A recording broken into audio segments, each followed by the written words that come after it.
Health Qigong, or 8-section Qigong exercises. As a health and fitness practice originating in the long history of Qigong culture, Ba Duan Jin, or 8-section exercises, has been creatively cultivated from that tradition and has developed into a practice combining bodily exercise with deep breathing. It helps to get rid of the stale and take in things new, and to regulate one's psychological state.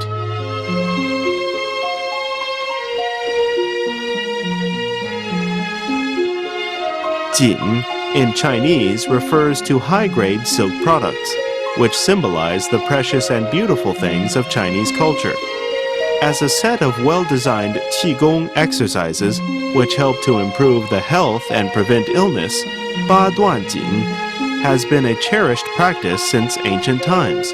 Ba Duan literally means 8 sections of movements.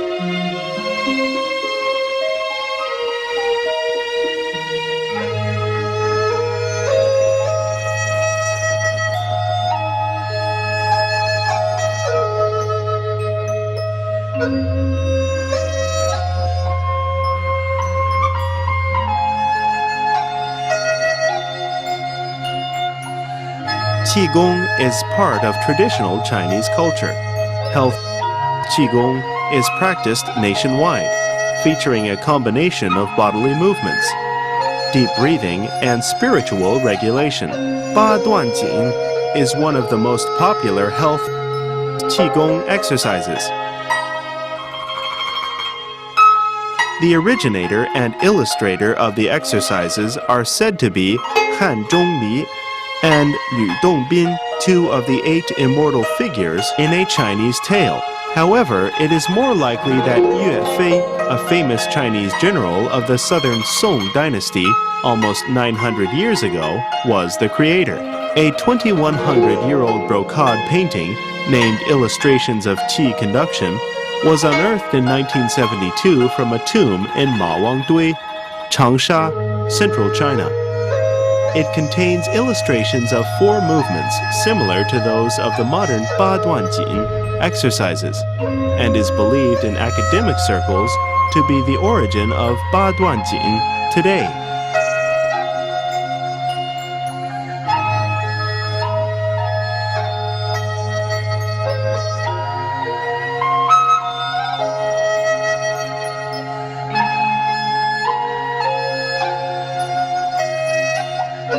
The term Ba Duan Jin first appeared in the Record of the Listener, selections of Chinese supernatural stories, written by Hong Mai of the northern Song dynasty, 960 to 1127. Li Siju was appointed an officer to take care of the king's daily life.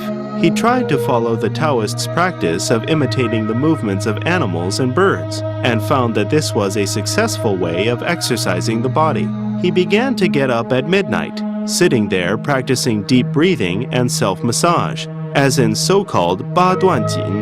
This shows that the exercises were popular in China at that time. In the Song dynasty, there were 2 major styles for Ba Duan Jin practice, sitting and standing. The standing style eventually developed into numerous schools and steadily became more popular. In the late Qing dynasty, 1644 to 1912, Ba Duan Jin was recompiled into a complete routine, together with illustrations.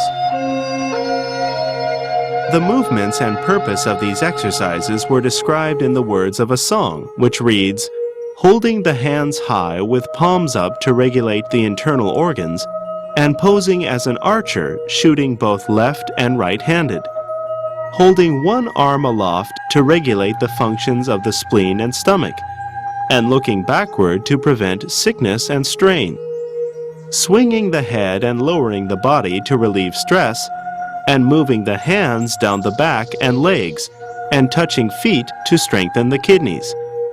Thrusting the fists and making the eyes glare to enhance strength, and raising and lowering the heels to cure diseases." A complete set of traditional health and fitness Qigong exercises was thus arranged as a routine, with theoretical backing and proven health benefits. The Chinese Health Qigong Association has recompiled the traditional Ba Duan Jin routines, and with knowledge of modern sports and the natural sciences, made thorough studies of the effects of the exercises on physical fitness.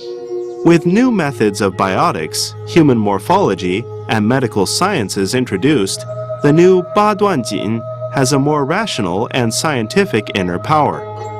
This achievement has injected new life into the ancient Chinese tradition of Qigong.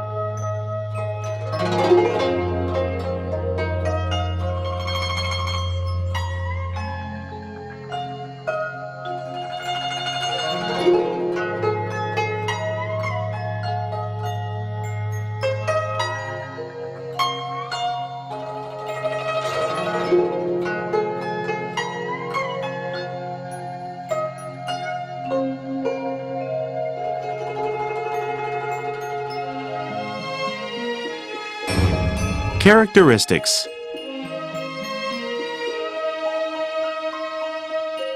Ba Duan Jin is a set of safe aerobic exercises.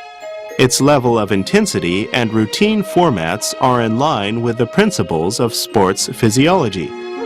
They feature the following characteristics.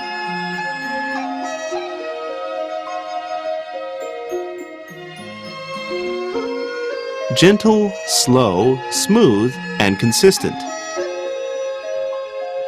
The movements should be gentle, relaxed, and gracefully extending, with a well-balanced body stance and a distinction between substantial and insubstantial.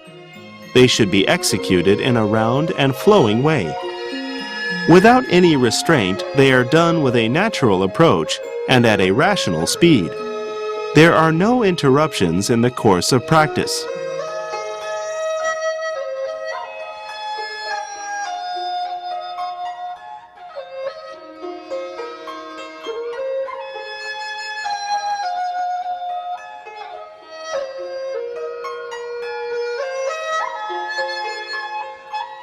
Rhythmic combination of relaxation and strength, and of dynamism and inertia. Both mental and physical relaxations are necessary. The practitioner should get rid of all psychological and physical stress, and relax the joints, muscles, and inner organs, steadily from the inside to the outside. A state of freedom from all restraint is sought.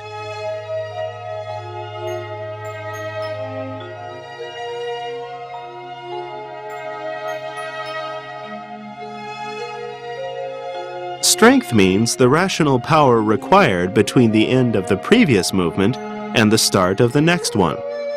Such is the case with the hand movement in holding the hands high with palms up to regulate the internal organs. The archer's horse stance in posing as an archer shooting both left and right-handed. The one-arm lift in holding one arm aloft to regulate the functions of the spleen and stomach. The head and hands movement in looking backward to prevent sickness and strain, the horse stance in swinging the head and lowering the body to relieve stress, the hand movement in moving the hands down the back and legs and touching the feet to strengthen the kidneys, the fists thrust in thrusting the fists and making the eyes glare to enhance strength, the head movement and retraction of the toes and buttocks in raising and lowering the heels to cure diseases. Strength is required just for an instant, and relaxation should be maintained at all other times. Dynamism and inertia are the outer appearance of bodily movements. Dynamism requires the practitioners, guided by the concentrated mind, to execute the movements in a flexible, vivid, consistent, and natural manner.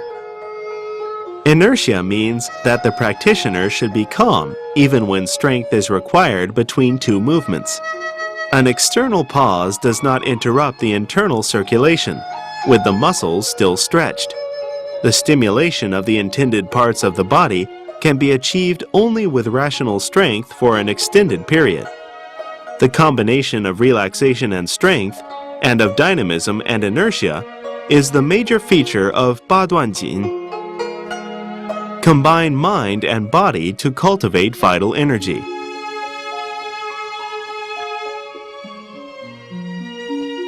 One's mind and body are closely linked and integrated into an interactive unity, which is required in Ba Duan Jin practice. With the coordination of a directive, concentrated mind and a vigorous body, vital inner energy and its circulation inside one's body for health and fitness can be achieved through spiritual cultivation and physical exercises.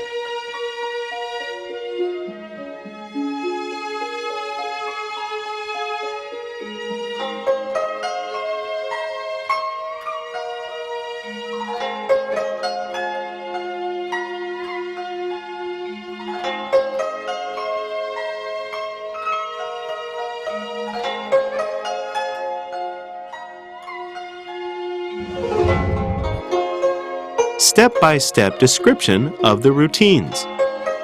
Ready position.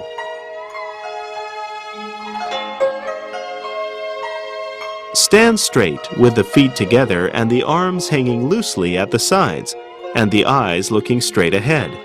Move the left foot to the left so that the feet are shoulder width apart. Raise the arms from the sides up level with the groin, with the palms facing back. Bend the knees slightly. Swing the arms forward in a circle as if holding a hollow ball in front of the navel, with the palms facing inward at about 10 centimeters apart. Look straight ahead.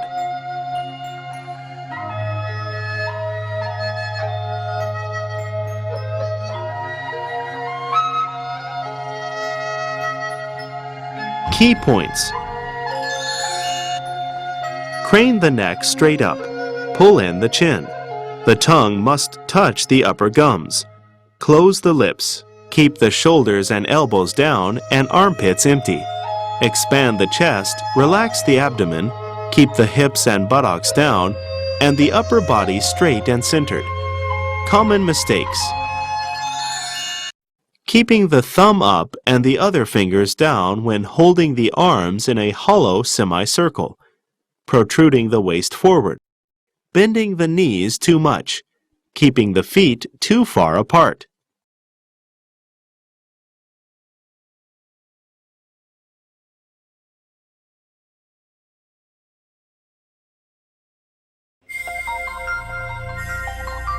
Corrections. Keep the shoulders and elbows down, the fingers pointing to each other, and the thumbs level. Contract the hips and buttocks, but relax the lower back. The knees should not protrude beyond the toes. The feet should be kept apart and parallel. Functions and effects. Calms the mind and regulates the breathing to set the internal organs at ease. The body being held straight and centered prepares both mind and body for starting the practice.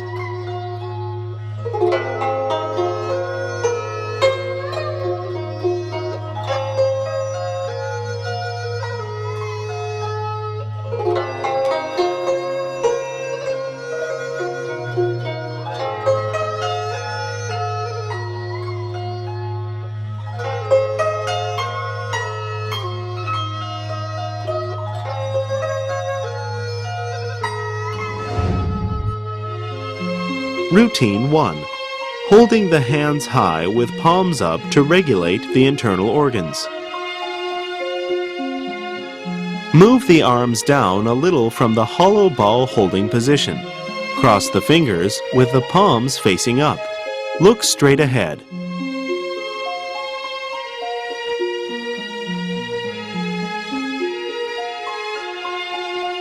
Straighten the knees. Lift the hands with the palms turned in and push them skyward, palms up. The eyes should follow the palms as the head is raised up. Continue to raise the palms until the elbows are straight. Pull in the chin, pause a little and look straight ahead. Bend the knees slightly. Lower the arms to the sides. Hold the hands in front of the navel with the palms facing up. Look straight ahead.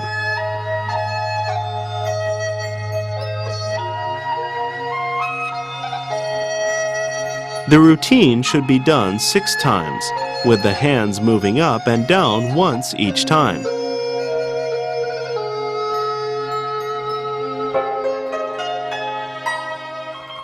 Key points. Expand the chest and body when lifting the hands, with a pause to keep stretching the muscles. When lowering the palms, relax the waist, keep the buttocks, shoulders, and elbows down, with the wrists and fingers relaxed, and upper body straight and centered.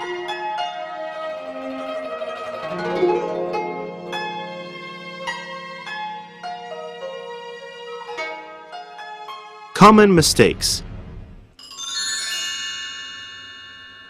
Head not high enough when raising the hands. Hesitation while lifting the hands leads to lack of the required strength.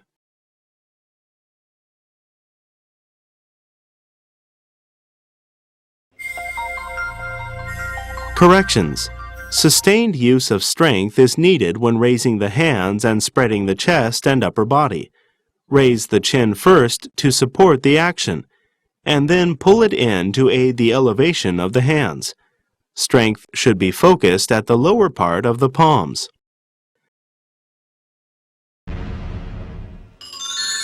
The purpose of this routine is to animate functions of sanjiao, the three portions of the body cavities housing the internal organs.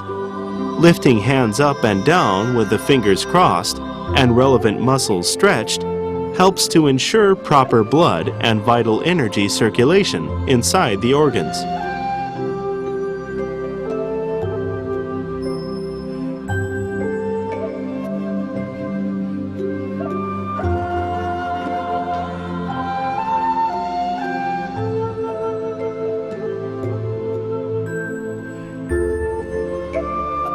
Stretching the muscles and ligaments around the joints and soft tissues in the upper body helps to prevent and cure shoulder and neck problems.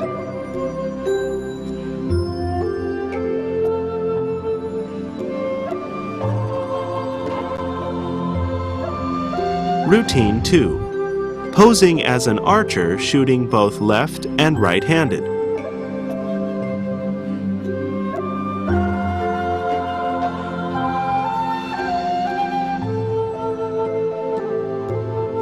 One.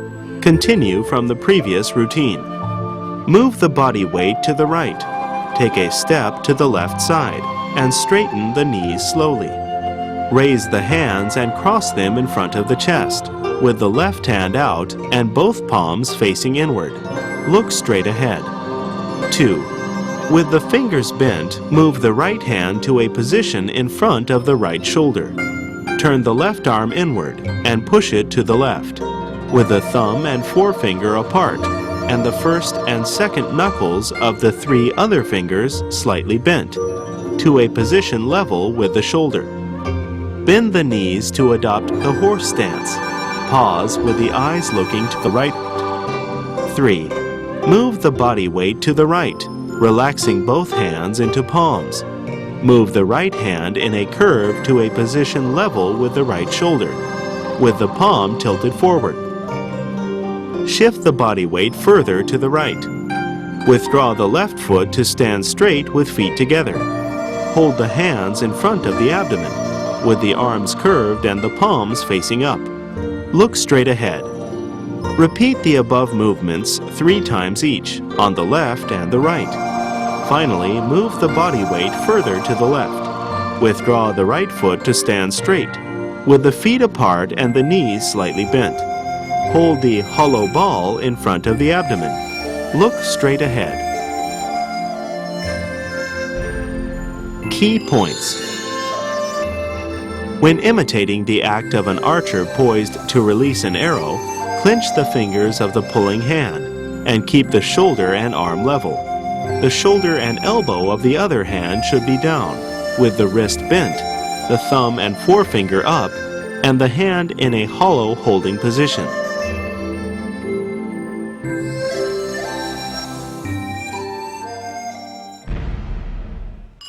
Common mistakes. Shoulders raised, waist arched, and feet apart.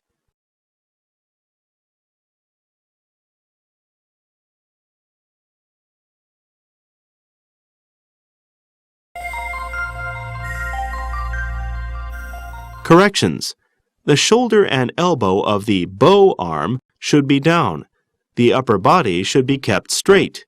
The heels should be kept apart.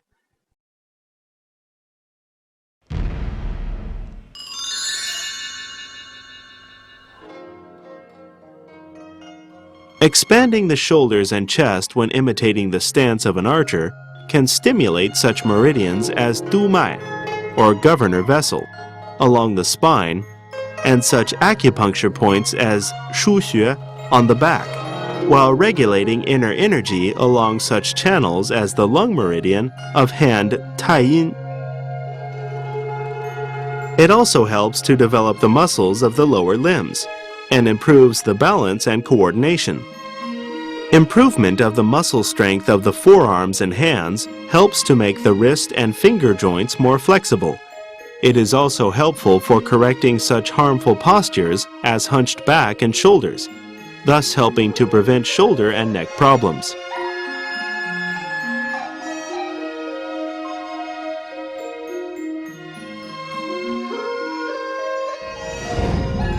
Routine 3.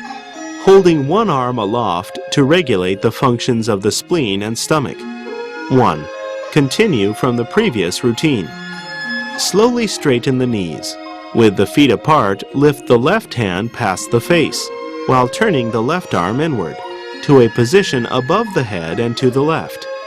Press the right palm down to in front of the right hip, with the fingers pointing forward. Pause in this position.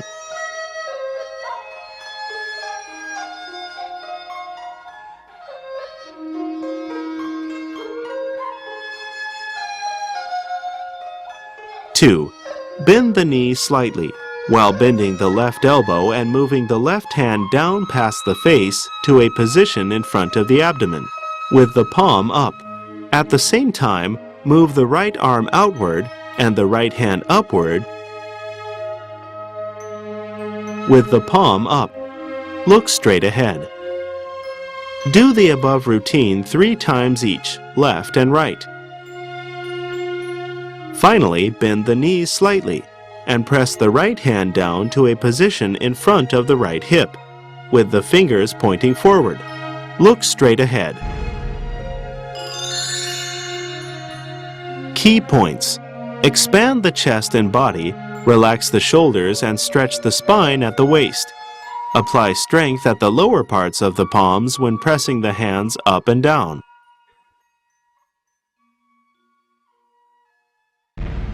Common mistakes. Fingers pointing in the wrong directions.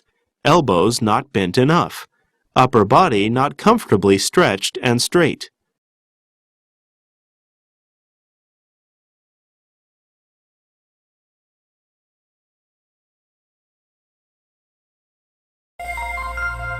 Corrections. Make sure that the palms are level and pointing in the right direction. Strength should be applied at the lower part of the palms. The elbows should be bent slightly and tucked into the sides. As the arms move upward and downward in a relaxed and stretched way, the abdominal cavity is pulled and expanded, which has a massaging effect on such organs as the spleen and stomach.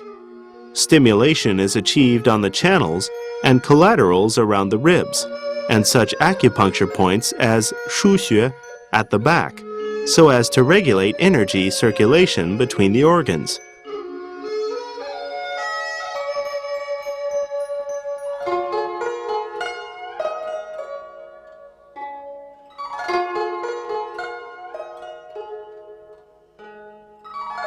The movements strengthen the minor joints and muscles along the spine, and improve the spine's flexibility and stability, which helps to prevent and cure problems in the shoulders and neck.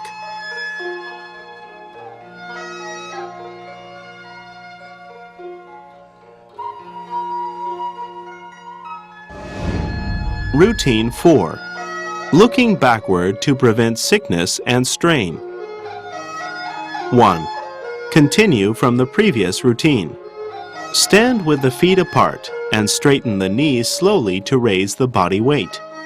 Let the arms hang loosely at the sides, with the fingers pointing down and palms facing backward. Look straight ahead. 2. Turn the arms outward, with the palms facing out. Turn the head back and to the left. Pause with the eyes directed towards the left rear. 3. Bend the knees slightly. Press the palms inward to a position near the hips, with the fingers pointing forward. Look straight ahead.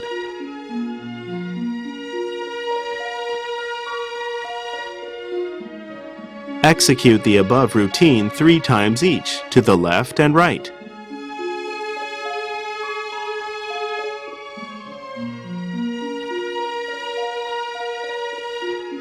Finally, bend the knees slightly. Move the hands to a position in front of the abdomen, with the palms up. Look straight ahead. Key points. Keep the neck and head erect, and the shoulders down. Keep the body straight when turning the head. Pull the shoulders back when moving the arms.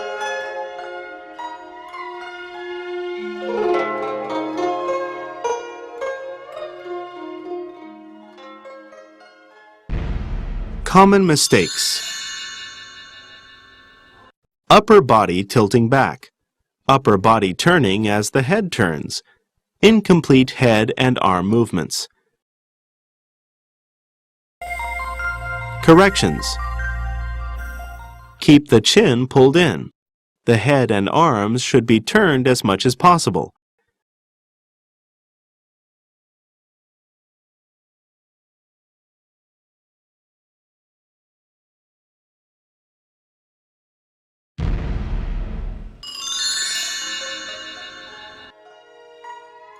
This routine is good for treating and preventing diseases of the heart, liver, spleen, lungs, and kidneys. It is also good for relieving stress.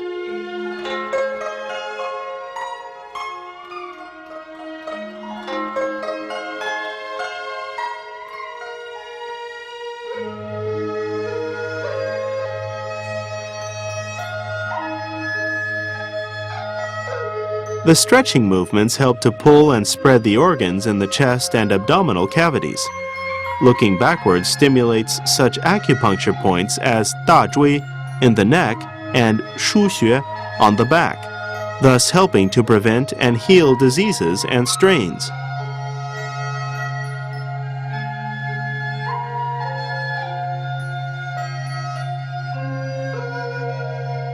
The routine also helps to improve the pulling strength of the muscle groups around neck and the shoulders, extend the range of movements of the neck, and exercise the muscles around the eyes, thus helping to prevent fatigue of the eye muscles and diseases and injuries of the shoulders, neck, and back. In addition, it improves the blood circulation around the neck and brain, so as to disburden the central nervous system.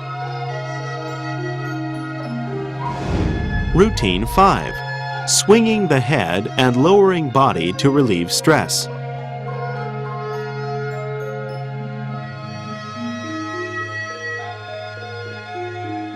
One. Continue from the previous routine. Move the right foot to the right. Stand with the feet apart. Raise the hands above the head, with the elbows slightly bent, and the fingers of both hands pointing towards each other. Look straight ahead. 2. Bend the knees to adopt the horse stance. Press the hands on the knee joints.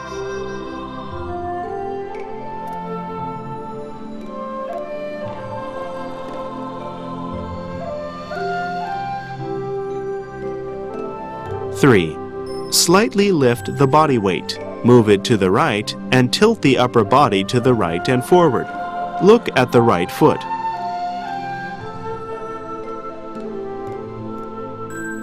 4. Move the body weight to the left. Swing the upper body first forward and then to the left. Look at the right heel. 5. Move the body weight to the right to adopt the horse stance. Move the head backward and straighten the upper body. Pull the chin in slightly. Look straight ahead. Execute the above movements 3 times each, to the left and to the right.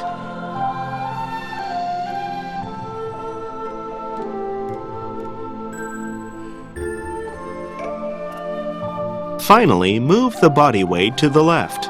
Withdraw the right foot and stand with the feet apart. Raise the arms above the head with the palms facing each other. Bend the knees slightly. Lower the hands to a position in front of the abdomen, with the fingers pointing towards each other. Look straight ahead.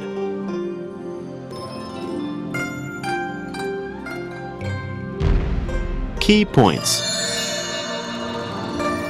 Pull in the hips and buttocks, and keep the upper body straight when adopting the horse stance. When swinging the upper body, the neck and the buttocks should be extended away from each other slowly and gently, and in a round and flowing manner.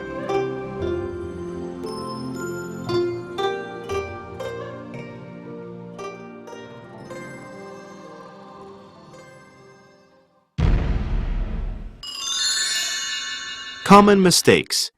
Keeping the neck stiff and failing to swing the area of the coccyx smoothly and sufficiently.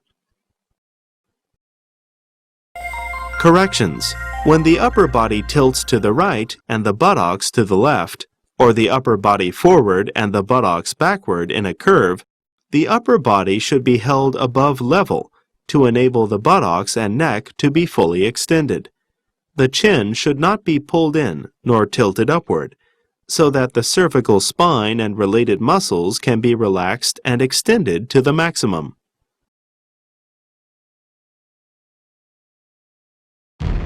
Swinging the buttocks in the horse stance can stimulate the spine and the dumai meridian. Swinging the head stimulates such acupuncture points as da zhui, thus helping to regulate the inner energy circulation and get rid of internal stress.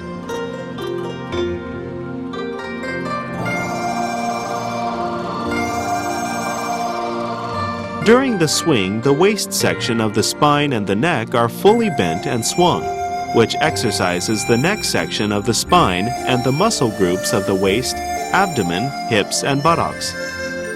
It improves the flexibility of the joints in the neck, waist, and hips, thus developing the muscles in those areas.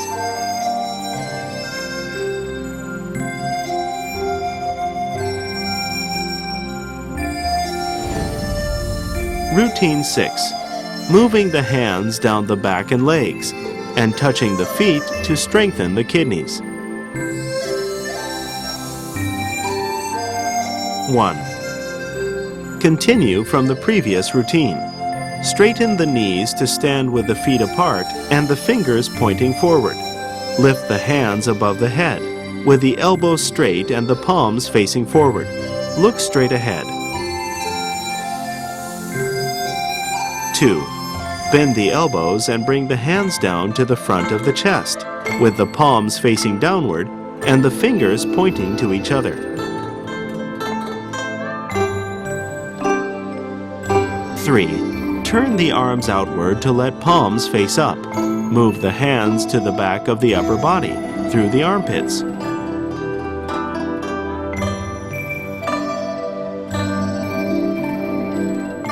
4. Move the hands along the sides of the spine to the hips, and tilt the upper body forward. Move the hands further down along the backs of the thighs to the insteps past the arches of the feet. Raise the head and look forward and down. Pause in this position. 5. Move the palms forward along the floor, and then raise the arms and the upper body, with the elbows straight and palms facing forward. Execute the movements 6 times each, upward and downward. Finally, bend the knees slightly and lower the hands to a position in front of the abdomen, with the palms facing down and the fingers pointing forward. Look straight ahead.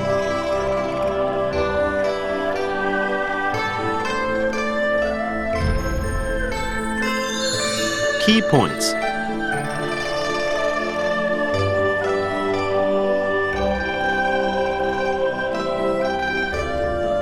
Apply rational strength when lowering the hands. Relax the waist. Keep the shoulders down and the knees straight when touching the arches of the feet.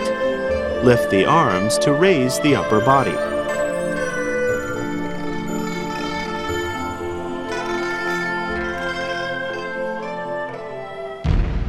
Common mistakes. Knees bent and head down when lowering the hands, raising the upper body before raising the arms.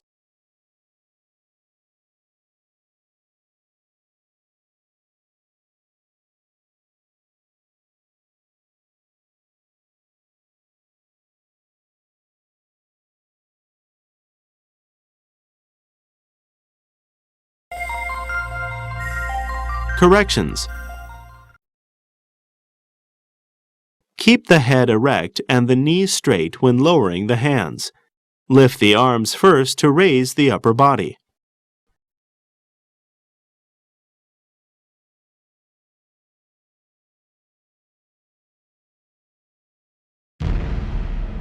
With forceful bending and tilting of the upper body, stimulation is achieved on the spine and the Du-mai meridian along it, as well as such acupuncture points as Yangguan and Weizhong.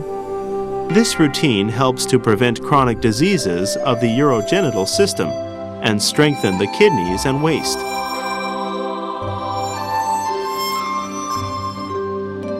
The forceful bending and tilting of the spine helps to improve the strength and flexibility of the muscle groups along the trunk to flex forward and backward, and applies pulling and massaging to the kidneys, adrenal gland, and ureter, so as to improve and rejuvenate their functions.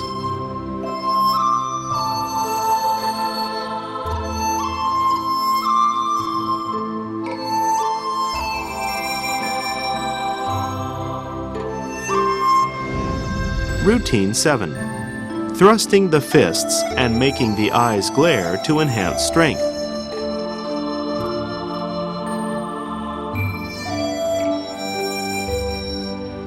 1. Continue from the previous routine. Move the body weight to the right. Take a step to the left. Adopt the horse stance. Clench the fists at the sides of the waist, with the thumbs covered by the other 4 fingers, and the thumb side of the fist upward. Look straight ahead. 2. Thrust the clenched left fist forward at shoulder level, with the thumb up. Look at the left fist.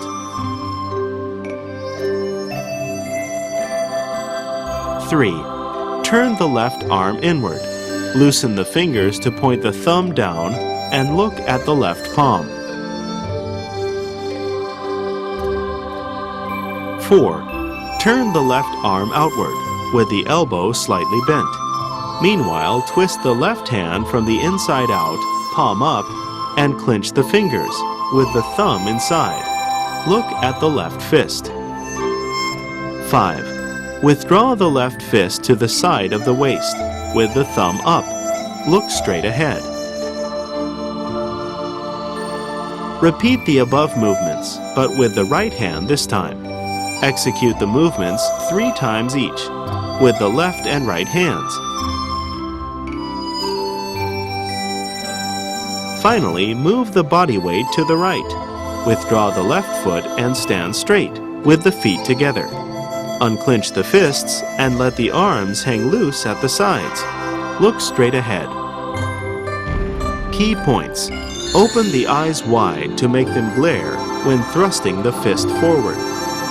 Try to grasp the floor with the toes. Twist the waist and direct strength along the shoulder to the front of the fist. In the horse stance, the height of the thighs should be flexible according to the strength of the legs. Twist the wrist when withdrawing the arm, and use strength to clench the fists.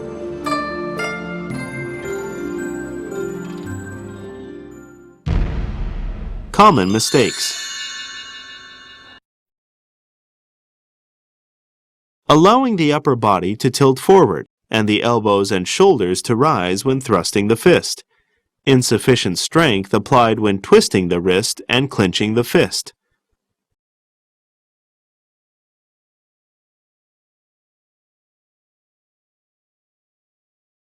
Corrections. Thrust the fist from near the ribs.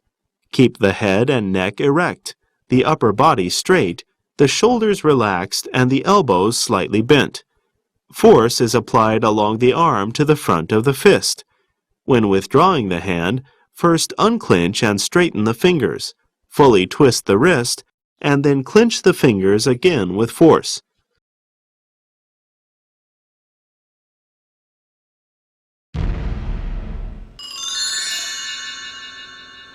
In traditional Chinese medicine, the liver is believed to control the tendons and sinews, and is directly connected with the eyes. Making one's eyes glare can stimulate the liver channels, so as to improve the blood circulation, help to soothe the liver, and regulate the vital energy.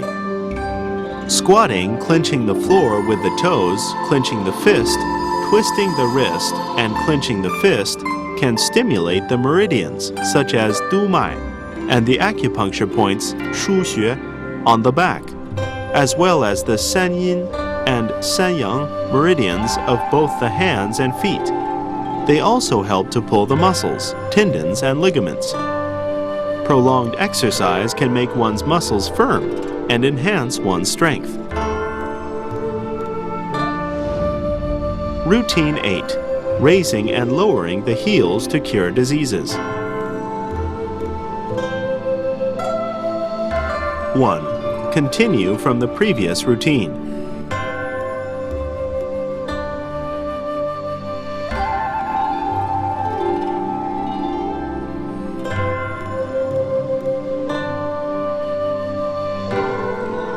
Raise the heels and crane the neck upward.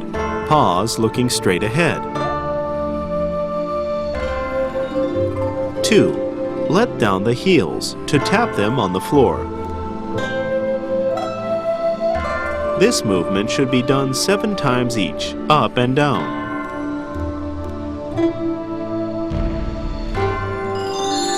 Key points. When raising the heels, try to grasp the floor with the toes. Apply the maximum strength for the raising. Keep the thighs together and the neck and head erect. Ensure balance while taking a pause. When landing the heels, tap them lightly on the floor, while keeping the shoulders and elbows down and the whole body relaxed. Common mistakes: stiffening the shoulders and failing to keep one's balance when raising the heels. Corrections: grasp the floor with the toes. Keep the thighs together. Pull in the buttocks and contract the abdomen, while pushing up with the head and lowering the shoulders. The tension in the toes can stimulate the channels and collaterals of the feet, and regulate the functions of the related organs.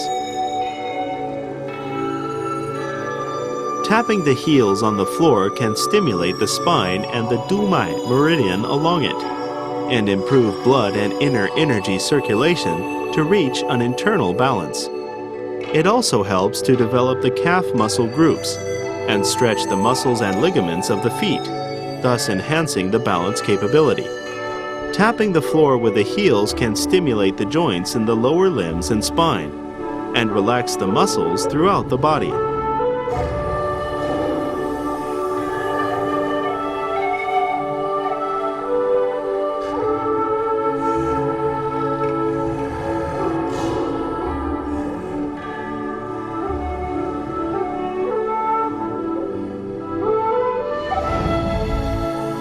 Closing form. 1. Continue from the previous routine. Turn the arms inward. Swing the arms to the level of the hips, with the palms facing back. Look straight ahead. 2. Bend the elbows and allow the palms to overlap at dantian, a point about 2 inches below the navel, with the left palm inside for a male practitioner and the right palm inside for a female one. 3. Allow the hands to hang loosely at the sides. Look straight ahead. Key points. Place the overlapped palms at dantian point and keep the whole body relaxed to drive qi into dantian.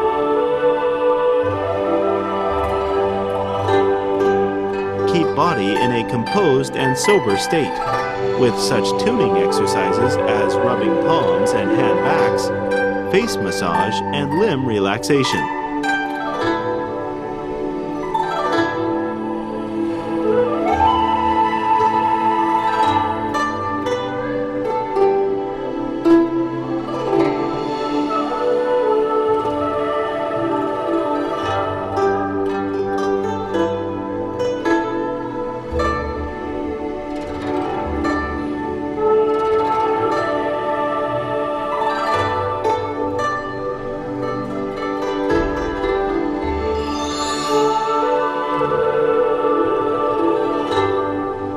The main purpose of the closing form is to resettle the inner energy circulation, tune the body, relax the muscles, refresh the mind, consolidate the effects of the exercises, and regain the state of calmness experienced before the start of the exercises.